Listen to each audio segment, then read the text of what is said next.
Hello and welcome to Skeindeer Knits. My name is Ellie and I am a Norwegian living and knitting in London, and you can find me on Instagram as Skeindeer, and I'm Skeindeer Knits as a designer on Ravelry.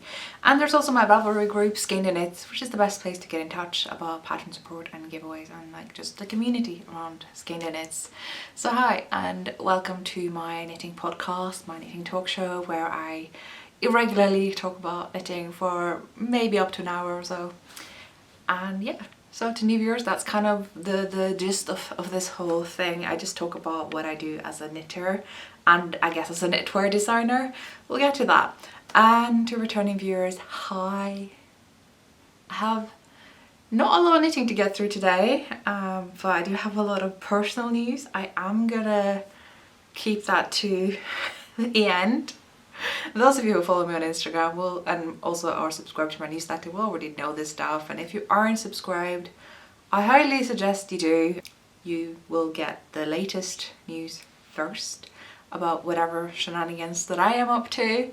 And sometimes there are some freebies in there as well. Like I think I've already given away like 2 free patterns since I started the newsletter in the autumn. So, and discounts, but mostly just kind of as a kind of personal getting in touch. So yeah, let's get to what's on the program for this little episode. I am going to be talking about the knit-along that I'm running. I'm going to be talking about my new pattern, and I'm going to talk about, well, there are no finished objects, but I do have a work in progress that I just started, and I have some acquisitions. So there, acquisitions meaning I bought yarn. So let's just get straight to my new pattern, and I am wearing it. This is the Academic. I struggled for the longest time to come up with a good name for this pattern. I had one in mind back when I designed it, and for a variety of reasons I chose not to go with that name, and it was really hard to come up with a new name, like once one has stuck. And then suddenly it just came to me and I thought that fits because it's sort of like in the same vein as the librarian, except now it's the Academic. Oh, hello, son. So I just felt that the Academic, that fits for a number of reasons. And it's a best pattern. I'm gonna get up so you can see it in a bit more full kind of, it even goes with my skirt today. I'm like a stylist or something. The construction is laughably simple. You just knit the rim in the round. You knit the colour work in the round up to here. You just join some steeks in up here. Same thing with the neckline, and then just like decrease every other round up here. Couldn't be any easier, honestly. And I love that this is such an impressive looking vest, but that's all it is. And it's even only 2 to 1 colours per row. So there's a lot of rest rounds where it's just 1 colour, but at the most there are only 2. I will never make you do 3 colours at once, I think. This is the back. It's nothing too revolutionary happening there. Just kind of what you would expect. So there, that's the Academic. Yay! I am very pleased with this pattern, but not just that, I wear it a lot. I design a lot of things, and yeah, sometimes you don't get around to wear them all, and they function more as samples than actual wardrobe items, but guys, I'm gonna need more vests in my wardrobe. I think this may not be the last vest you're gonna see from me. It's so warm, but I don't feel restricted in my arms. Not that sleeves are restricted, they're sleeves, but sometimes you just need warmth around here. And especially like this time of year, like London's had a very unusually cold spring. I've been telling my flatmate this, who just moved here from America, and I'm like, literally this is the first time since I moved here in 2011 that it's been this cold in April and May. We usually always get some kind of heat wave in April and another one in May. It's been nothing. We're not even being close to 20 degrees Celsius. It's very unusual. So I'm really enjoying the, you know, like extended knitwear season, to be honest. I am not hating this at all. I'm here for it.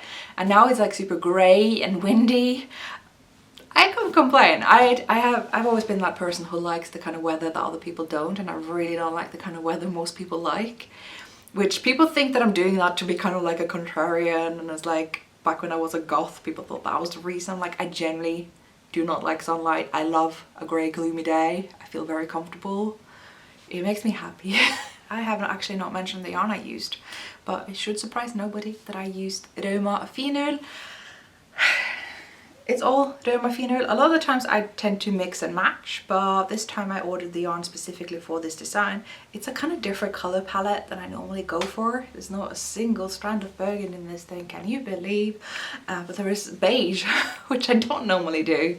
And to be fair, I have had a little bit too much of the beige wave in knitting lately, where everyone's knitting beige. It's not for me. But for this thing, with all the reds and the greys and the brown, I'm like, vintage or what? I feel like it's kind of vintage. So of course I did not do my vintage hair this time. I've kind of returned to the braids because I've had a lot to think about lately. And I don't want to put any energy into my hair. Like, I would be this close to shaving it off at this point, because I'm just like, no, brains can only do one thing right now. We'll get to that. But the librarian, she's done. She's fab. It's the usual kind of gauge for me as well, where it's suitable for any kind of sport weight yarn. So I tend to use a 375 4-ish millimeter needle. People who knit looser than me will always need smaller, but that's generally considered a sport weight gauge. But I've found that you can go as fine as something like Hulse Super Soft, which is quite light. So you can generally experiment with yarn weight in that sense. Do we have anything else to say? I don't think so. Discount. I'm gonna put a bit of discount here. It won't be valid for as long as usual, just simply because it's taking me a while to put this video up. I'm sorry about that, but again, we'll get to it. I'm also gonna link to the Trolltin pattern, which is the second last pattern that I published, and the links below with the academic pattern link, so you just get to see them both in case you haven't, because I haven't been making that many videos lately, so there. That's that. I have skipped knit-alongs, I just realised. I am running a knit-along. Why am I so bad at this? I've been doing this for how many years? Almost 5 years, okay. I'm running a knit-along. It's the Skeindeer Knits Garment Cal of 2021. It's the year where we make any of my garment patterns, including this vest. For the duration of 2021. So you only have to cast on and bind off the pattern during this year, post a finished item photo in the FO thread in my Ravelry group when the time comes, and I'll also draw from the hashtag if you use that on Instagram. So there. Anywho, I have no finished objects to show. I have made one garment that's going to come out in the autumn, simply because it's an all over colour work cardigan in worsted weight yarn, and I was like powering through this cardigan in a week and a half. Yes, a week and a half to make an all over colour work garment. And I think that says more about the garment than it does about me. It's just very easy chart that you've seen before. And yeah, it's good. I really hope you're gonna like it. I like it. I wasn't even gonna knit it. I was just doing the maths for it, you know, the grading, the spreadsheet, and it came together so easily. Like, no patterns come together that easily. I was like, I'm gonna have to cast this on. This is meant to be. So I did that, and it was done in a week and a half. So rest assured, that would be a reveal. And yeah, but I have a work in progress. It was a bit of a reward cast on, if you will. Every morning I wake up, the first thing I see is my yarn stash, and on top of the stash shelf I have this sweater quantity of grey wool of the Andes worsted weight yarn from Knit Picks. And every morning I look at it and I'm like, oh, I want to cast it on. I want to make that sweater. I know which sweater I want to make with it. And so finally the time was there when I wanted to kind of treat myself. I put the pattern over there, and I'm not getting up from my chair. So I'm doing the Widow's Kiss by Thea Colman. I always wanted to do a Thea Colman pattern, and yeah, the time is here. So it's a cabled sweater. I'm gonna get so you can see the photo. And it's really nice, and of course that's the kind of thing you cast on just before summer, you know, in preparation. I'm more of a wishful knitter, so I knit for the weather I want to see. It's not working, that's what I do. I should be preparing for summer, especially because I wanted to do a summer collection, but nah, I'm doing an all over cabled sweater. And the sleeves, they were done really quickly. They are just stocking out. So there's that. There's nothing to write home about. It's a very dense gauge for this sort of thick yarn, so you feel like it's very substantial fabric. You can tell, right? And so it's I think this gauge is probably more suitable for a DK weight yarn, whereas I'm using a worsted weight, so it tends to just feel, it feels more dense, is the best way I can put it. Do like it. There is a bit of yarn left for each of these sleeves, so I guess that's good because I'm already running low on yarn and I know I have way too little yarn in the pattern warrants, but I'm making some modifications here and there to hopefully work around that somehow. But one mistake that I did make is that these are one size too big. I wasn't paying enough attention when I was reading the patterns. I kind of didn't notice what was a comma, what was a dot, so I thought it was the same size that I'd circled. It was not, so oops. And that means I have 6 stitches too many for each of these sleeves. And I thought that's nice. I love a good roomy sleeve. Like, say if I'm gonna take this on me right now, like it's just, I mean, ignore the fact that I'm wearing, that circle needle is like too tight for the actual sleeve. The sleeve is like bigger. It just feels really nice and roomy. I am kind of fed up with tight sleeves. It's just not for me. It's not for me. I could rip out until I have the desired stitch count, but as I said, I like these roomy sleeves. So, given that these are knitted together kind of like a raglan, a bit of a saddle shoulder shaped raglan, which I love that. You guys know I love that. I wasn't sure that I could ever get rid of these 6 stitches on each sleeve, so I thought, am I going to set aside more stitches for the underarm? And then I looked at that and I'm like, oh, that's a lot of stitches. It was already a lot of stitches. I'm going to add 6 stitches to that on worsted weight yarn in this economy. I couldn't do that, so this is what happens when you're a designer. You can't knit other people's patterns anymore without like breaking them. So I charted out the entire yoke in XL for all the sizes, which was kind of unnecessary. I could have just done my size, but I did that, and just to see where all the numbers ended up, row per row, row by row, and found that there are some places where you're not supposed to be decreasing for sleeves, and I can put in those decreases there. I only need 3 rounds, and there were more rounds to take from. I also found that I think the arm size is going to be a bit, well, the yoke depth is going to be a bit too deep for me. I don't get why it needs to have these extra rounds with absolutely no shaping. So I'm just going to take those out. So yeah, hacking patterns to pieces in XL really does wonders if you want to change things, but it's like, I never did stuff like that before I designed. I modified a lot, but I wouldn't like full on crank the numbers the way I do now. So I'm just, don't become a designer, it's gonna ruin you for knitting other people's patterns. That's the tragedy of this story. What is not the tragedy, however, is that I'm already on the body and I'm on the 2nd ball of yarn and I have like not that many left. At least Knit Picks yarn is fairly easy to get hold of, and I do have 2 different dye lots for the yarn that I have, but they look very similar. So even if I have to get another dye lot, I don't worry that much that it's gonna be like super different. I generally think that I can just alternate the transition between a new and old skein and we will be fine. It'll be fine. But I'm kind of hoping that I won't need more yarn because it's gonna weigh like more than half a kilo, which isn't unreasonable for a cabled worsted weight sweater, but it's like, am I making a sweater on my weight, making a weighted blanket? Which, now that I'm saying that, I actually don't, I'm not opposed to the idea. So there's the body. It's got some rib. Oh, let me tell you about the rib. So the pattern has this like little note that, oh, you're making the rib on smaller needles because the cables that come later is going to pull in the garment. So obviously don't want the rib to flare out. So what you can do instead of working the rib on very, very small needles, whatever. You can just have fewer stitches for the rib. And I saw an opportunity there to, you know, save a bit of yarn if I just make the rib on slightly bigger needles than recommended in the pattern, still suitable for the weight of yarn, so the rib pulls in, but with fewer stitches instead of smaller needle. Am I making sense? I'm making sense. Anyway, it was really hard to do and I couldn't figure out exactly how many fewer stitches to have and how to increase for it.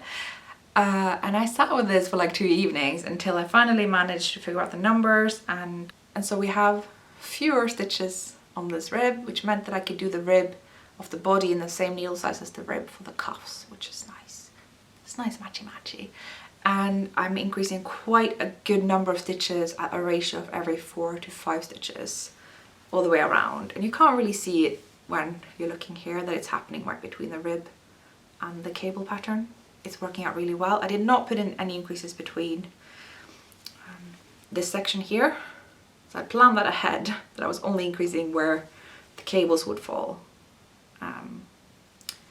And yeah, it looks like it's working out really well. It looks like it's having the sort of same fabric density now that I'm doing the cables. And these cables are going to take me some sweet time because they're like, well, 2x2 cables, easy enough. 3x2 cables, I'm like, that's 5 stitches. And I'm a sort of cable without a cable needle kind of gal, so can get a bit fiddly. But I will say, cabling without a cable needle is a lot easier now that I actually know what that is. Back in the day when I had just heard the phrase cabling without a cable needle, I thought that's what I was doing. And what I was doing was like knitting like, oh, I'm going to knit 2 stitches ahead, like at the back of here, and going through there, and I'm going to go through the front. No, don't. That can be good if you're doing like a 1x1 cable, but anything beyond that, what you want to do is like lift over the stitches, hold some, put the other back, and like this. There are videos for this, that people explaining this better, and then you're knitting them, right? So you change the position first and then you knit them. It's just that you don't use a cable needle to do so. That's literally it. And once I've cracked that, this is going considerably faster than my older method, and also cable needles, although certainly nothing wrong with cable needles should you prefer that. Just do not recommend whatever I was doing. That was some awkward place in between. And yeah, the cables are happening, and there's a lot of restaurants between that are just 2x2 rib, which, am I basically making a whole ribbed sweater? Allegedly, yes. I'm not a big fan of rib, but that's what I've chosen to do. And it does seem like one ball of yarn is kind of 2 to 3 inches of knit fabric, so that's 50 grams. It's gonna be a lot of 50 grams. Oof. Having said that, I'm really enjoying this knit. I'm enjoying the pattern. It's well written. It looks cool. I like Thea Colman's patterns. It's probably not going to be my last one. Knit Picks Wool of the Andes, absolutely love it. And this yarn, it spit splices so good. No joining yarn here, no weaving in ends, nothing. It's good. It's a non-superwash yarn. I do believe there's maybe superwash versions, but yeah. And it comes in different weights. I have previously worked with Wool of the Andes chunky or bulky, and I found that I really liked it. I have, as long-term followers of this podcast will know, I have always been really into commercial yarns. I like hand-dyed yarns when I want to treat myself, but it's not really my go-to yarns personally. Having said that though, I am actually designing another pattern that's going to come out at the end of the year, working with a hand dyer, and it's looking so good in colour work. So what we have left in this very short-ish episode is me talking about my acquisitions, and then I'm going to talk about my life. So this is probably going to be more of interest for people who have been around for a while. If you're not interested in acquisitions, I guess the interesting parts are already over. That's brutal, but yeah. So I'm going to share the yarn about, and then we're going to get to life stuff. So I ordered myself some the Rerum Natura, pronunciation, don't even come for me. Gilliatt. I ordered Gilliatt yarn. I love this yarn. I have worked with it a couple of times before. I'm making the staghead pullover in some burgundy Gilliatt. I have made the Lady Marple cardigan in Gilliatt, and I made the bracket hat. And so I really like this yarn. I made Shoe Coast in Serrano, which is kind of the bulkier version of this yarn. Can I just, as a side note, say that I don't agree with the weight classifications of this yarn, and also it changes a lot, so I don't know what it's currently listed at, but my very staunch opinion on what weight the Rerum Natura yarns are is that Serrano is chunky. It's not iron, it's chunky. It's even on the heavier side of chunky. If you make that with a pattern made for chunky yarn, you're going to find you get a very stiff fabric. You may want to actually loosen up a bit. So it's definitely chunky. I will die fighting on that hill. When it comes to Gilliatt, yes, I can see what you would classify as a DK, but I would definitely put it in worsted, and I can even it up as an Aran. I am currently working up in a design that is made for worsted, and it's dense. So you could do this in Aran for sure. But you can do DK too. The meter certainly suggests DK, but it's thick. Same goes for Euless, which I think they class as sport, question mark. That I think knits up to DK. You could do sport, but yeah. So I don't quite agree with the classifications. I'd say Serrano is chunky, Gilliatt is worsted to Aran, and Euless is DK. And that's just what I'm gonna stand on that one, as someone who's actually, you know, knitted with the yarns and just found that you get a very dense fabric, and that's lovely.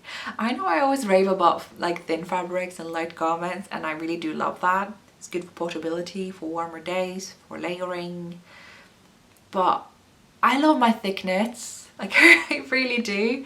I wear Noorbakken a lot, where I worked with sport weight Rerum, and that's also quite a thick yarn, and it's just wearable. I wear Kosakofta a lot, where I worked with DK to worsted yarn. This is more on the worsted side. I think the Kosakofta sweater is more DK. Oh, nice sport weight gauge, and it's so dense and just, oh, I love it. Just sturdy, and look how it's worn. I wear this so much. Do you see any pilling?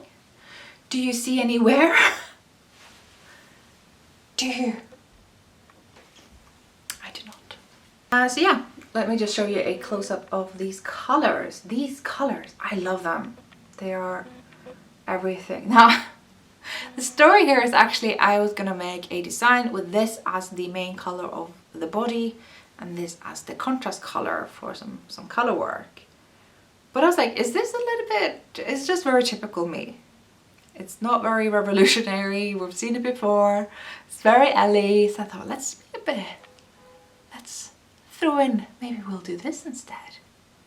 Ah, ho, am I looking like an IKEA advert, or is this a look? Or maybe those are not mutually exclusive, I don't know. And then I got the delivery notes. I ordered this from Isolde, and Rachel, who works there, just signed up saying, I love this color combination. And I'm like, I don't know this Rachel, I don't think, but I can't let her down. So I'm gonna have to use all three. And that's what's happening. So I am working up a design. Oh, does the cat want to come in now? Pendle, I don't have time for you. So this is what's gonna happen. I love these colors. I think they're great. Projects in a bag, that's very matchy-matchy, I feel. I know it's really annoying when people start a podcast and then they start designing and they go, I just can't show you what I'm making right now. I just can't. Like, I would love to show you, but I can't. I know it's annoying. I'm very sorry. I have no excuses. It is what it is. Okay, life stuff. I have just passed my PhD Viva. Viva is the examination, the defense, and I passed it. So I guess that makes me doctor of cognitive psychology research, which is pretty cool. And I honestly, for the longest time, never thought I would be able to sit here and say that. I'm not saying it to be humble, but because it was a really tough journey. And I know everyone's like to say that, like, yeah, PhDs are really hard, but guys, I went through a lot of personal stuff during that time. So while it's already hard, it's like add that on top of it. A lot of like just barriers of just, let's not even go there. But yeah, a lot happened. And I, for years during this PhD, was like, I don't think I can do this, because let's go through this chronologically so this sounds as satisfying to you guys as it does to me, with alarmingly shifting weather and sun conditions that's happening here today. So I started my PhD in 2014 and they're supposed to take 3 to 4 years. Some people can even do them in 2, but they are not humans, so we're not going to talk about them. I had done my bachelor's degree at the same university since 2011, and it was really just through asking my now supervisor for advice for what master to apply to that I ended up talking to him so much that I was like, hey, how about I do a PhD and you supervise me? We seem to have some ideas. Except it didn't work out like that. I told my then supervisor for my undergraduate thesis and made her talk to my now supervisor because I was too much of a coward, and he was like, this is a good idea, let's talk. So there. So we'd actually got started on some of the PhD work already as I was wrapping up my bachelor's degree. Like, I was really ahead of it and really eager and had some studies already running in the summer before term had started, like on top of things like who is she? And the first year was tough in the sense that, well, there is no structure, you impose your own structure, and I kind of always liked that. I've been better at self-study than I have been in a sort of school curriculum. I'm not a 9-to-5 girl, I'm a working in ebbs and flow kind of girl, where sometimes I can really focus on something and other times a whole working day can go by and I don't. And so I was mostly very positive to this, but it did turn out that that was going to be the biggest challenge, and I wasn't quite prepared for that because throughout a PhD there's really nowhere where you ever get evaluated the same way that you do as an undergraduate student, right? Because I went through there was so many times as an undergraduate student when I would submit a piece of coursework and think, this is the worst thing ever, it's going to be so bad, and then I get feedback and it's so good. And so take that to PhD and I would be like, oh, this is so bad, this is so bad. And there will never be a time whenever someone looked at it and went, this is good and this is the score you get. Never. So you just get to sit there with your self-doubt and the imposter syndrome of having gotten into a PhD right after your bachelor's degree. And I was self-funded too through student loans. So I didn't feel as like proper as some of my PhD colleagues that had bursaries and grants and stuff.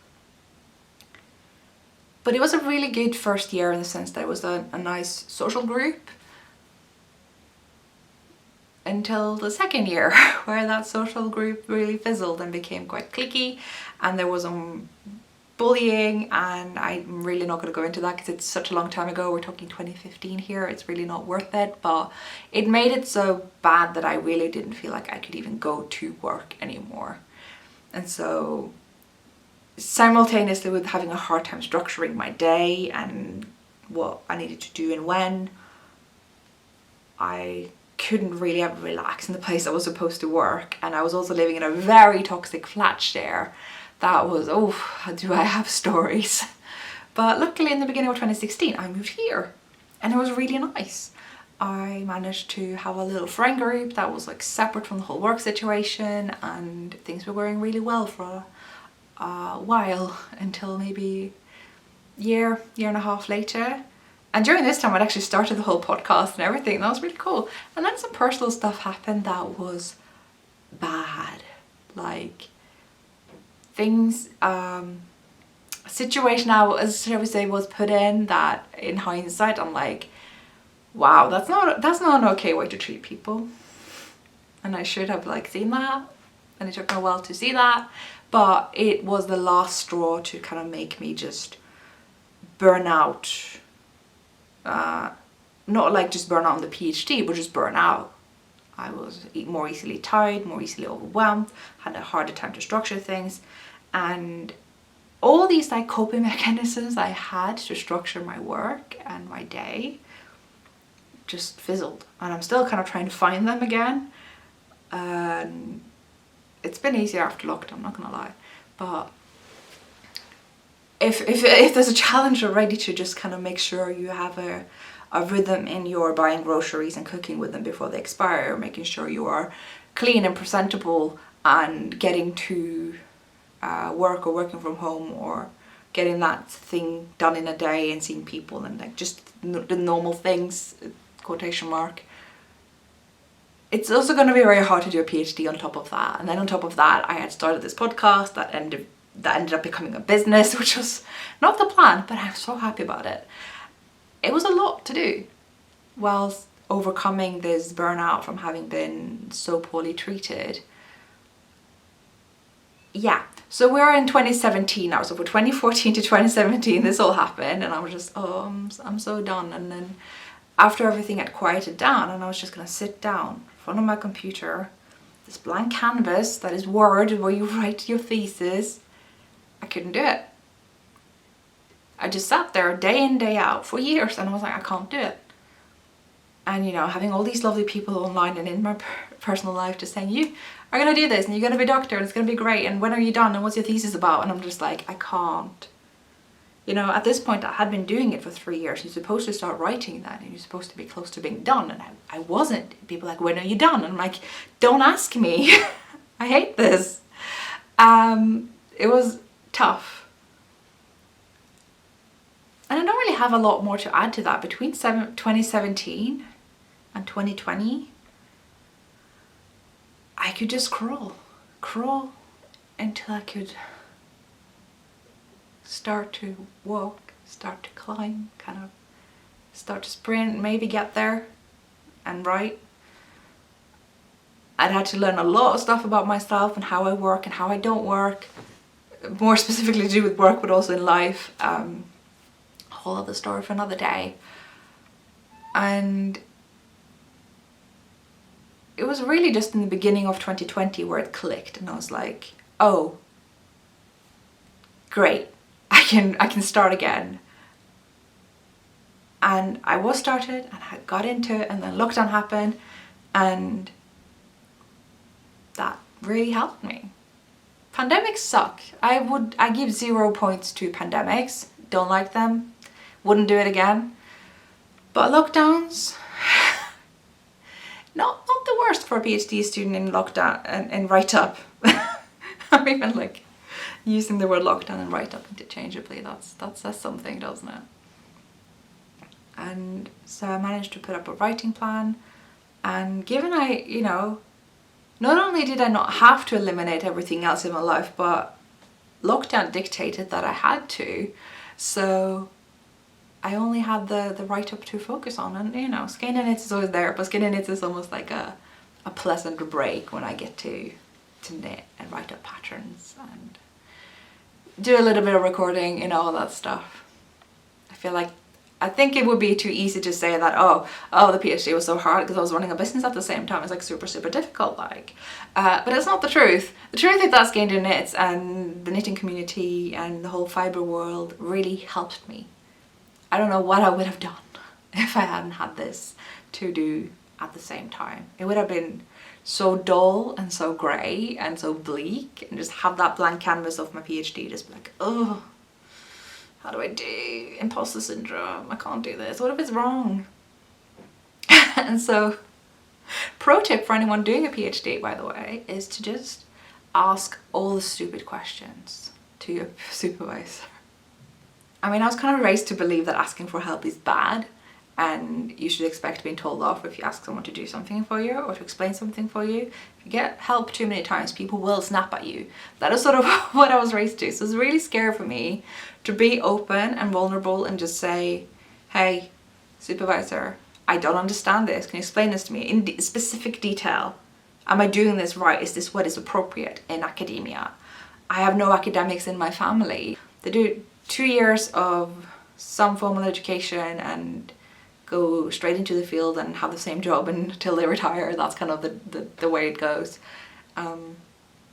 So for me, it was a lot of things to learn, and I just had to accept that it's okay that I don't understand this right away, that I need to ask all these questions. And I was so lucky to have the world's most patient supervisor who would be there answering all of these questions. Also being very honest when it's like, you should probably know this as a PhD student. This is your project. And I'm like, yes, you are right. But knowing that I could always ask for help and for clarification, and even down to the minute sentence that I had to write and be like, is this word choice okay?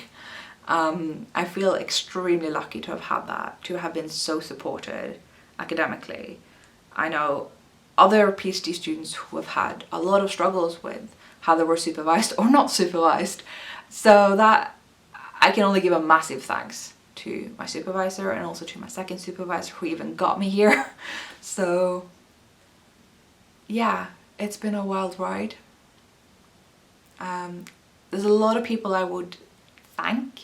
All of you guys, like everyone supported me, and even just like the whole like pattern buying aspect of it. I mean, at some point I could no longer get more student funds. I, you know, have a lot of student loans and I need to pay. And so having Skeindeer Knits is literally, it did save my PhD. It was the income I could live on. There's also a lot of people I would not thank. A lot of people that I have lived with that I would not thank. A lot of people who I'd rather just weren't present in my life at the time that I was doing this. They know who they are. But luckily there's a long list of people who have been supportive. I mean, my current flat share, I mean, it's just me and a knitter now, and sometimes her friends over, and it's just super chill and I can relax. And yesterday we like had a small little celebration of my PhD where we just made some weird food. You know when you like put a camembert in a piece of bread, you just cut out the center, put it in, put it in the oven. Oh, so good. So looking at my life where it's at now compared to just a year ago or just a couple of years ago, it's pretty good now. Not because of what's happening right now, like literally nothing's happening right now. I need to go out in the world again. Lockdown's coming to an end. I will hopefully get vaccinated. I'll hopefully get to see my baby nephew. A lot of things are kind of just starting for me, like a new beginning. It is, it's like a new beginning. That's cool, I like that. So yeah, happy ending. Didn't think I'd get here. Generally so many times from 2014 until today, I was just, I think at some point I'm gonna have to come forth on the podcast and say, guys, I didn't do it. But I didn't, I did it. I'm now a doctor, and I'm gonna be insufferable about it and insist that everyone in my life call me doctor. Doctor, madame, mistress, lady. I won't, but I might enjoy putting doctor on like my flight tickets and stuff. I just love that I don't have to choose Miss or Mrs. or MS. Like, I'm not both. Anyway, so it's good. It's done. And conclusion, well, I'm not at all the same person I was when I started. Not even remotely close. Like, I'm more confident. I know myself better. I figured a lot of things out. I make less excuses for myself. I don't know if that made any sense. I'm just kind of less interested in trying to become something that people think I should be. I've made it this far by being bizarre and stubborn and all the things that people have told me off for being, and well, I have a company, I have a PhD. It's alright. Like, it's got me this far. So yeah, thanks for being on this journey with me. Now we're just gonna have a bunch of knitting patterns to enjoy. So all in all, this is a win-win for everyone. And that's pretty much all I had to say for now. I'm probably gonna come up with a lot of things to say that as soon as I turn off the camera, but honestly, the whole coming and going sun and light situation that I've been dealing with during recording this is driving me up the wall. So I'm gonna wrap up things here. Thank you so much for watching now in this episode and since I started, and for the future episodes to come. Don't forget to subscribe, leave a little comment if you want to, and sign up to my newsletter so you don't miss out on all the goodies. There, I said it, like a proper YouTuber. Who is she? Anyway, thanks for watching. I'll see you guys next time. Bye!